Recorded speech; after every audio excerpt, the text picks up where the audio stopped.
Hi, I'm Alexis. I'll be your pharmacist today. Hi, I'm Kim Williams. Nice to meet you. So I heard you wanted some counseling on your healthcare insurance.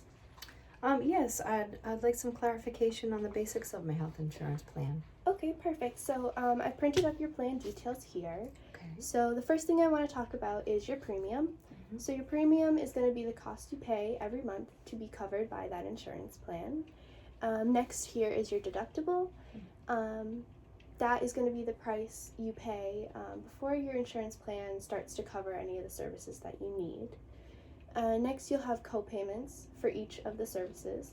So a co-payment could be a fixed rate, or it could be a percentage of the service fees that you're going to be paying out of pocket, and the rest will be covered by your insurance plan.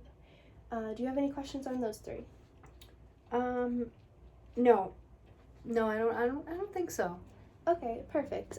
So could I just ask you to repeat back premium, deductible, and co-payment? Sure. So the premium is what I pay every month to have my insurance. Yes. Okay, and a deductible is what I need to pay for my insurance to start covering my services. Yes. Okay, and then the co-payment is what I pay at the time of, say, the doctor's appointment or my medication. Yes, exactly. So next I want to talk to you a little bit about formulary.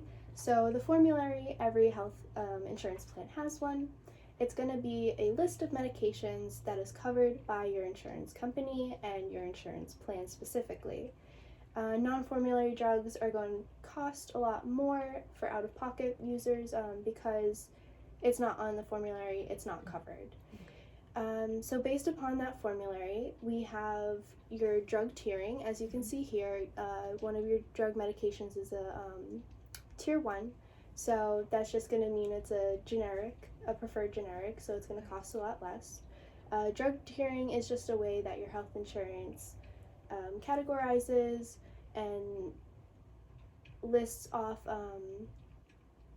drugs that are covered by them and how much you might be paying for them. So it's a 1 through 6 list. So 1 being your least expensive, your preferred generic, 6 being your select care. You may not get coverage for them, or you may get little coverage for them. So they're going to cost a lot more. Okay. Next, I can see that you're going to be entering a coverage gap in May. Mm-hmm. So do you know what a coverage gap is? No. Okay, so a coverage gap occurs when an insurance plan is covering you for a specific amount of money for your drugs. As you reach that limit, your insurance plan isn't going to cover you anymore for those drugs, and it's different for every drug. You'll have to pay out of pocket a certain amount until you reach an out-of-pocket maximum. Mm-hmm. Okay. This is going to trigger your insurance to come back in and lower your cost for your drug payment. At that point, you'll be in catastrophic coverage, which will just mean that you're paying a lot less for your drugs. Okay. Do you have any questions on those three?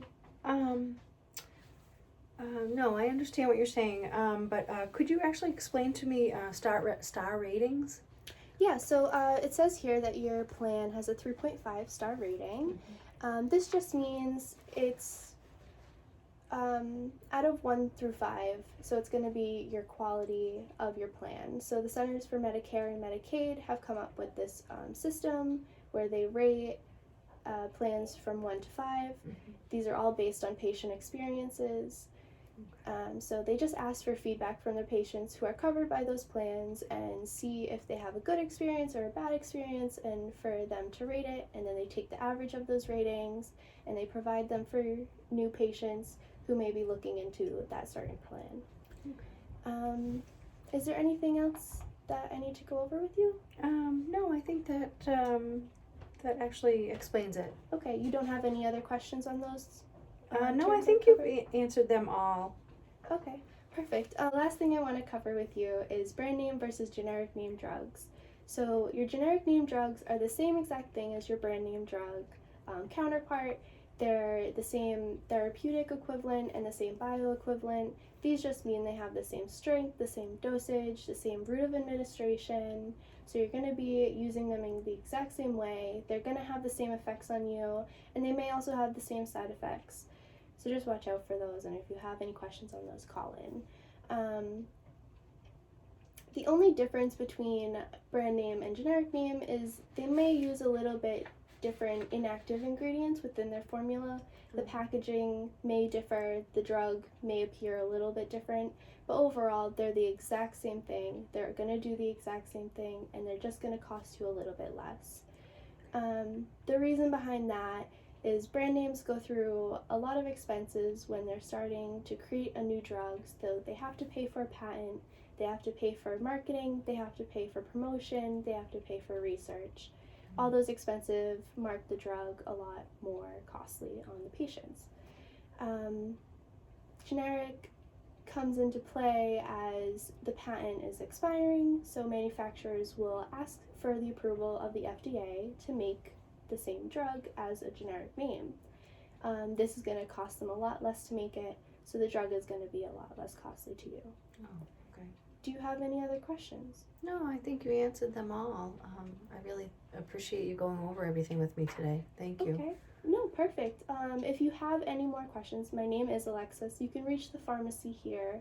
The number will be right here. I'll list it for you. And if you have any further questions, always call in. We're happy to help. Okay. Thank you so much. Nice meeting you. Nice meeting you too.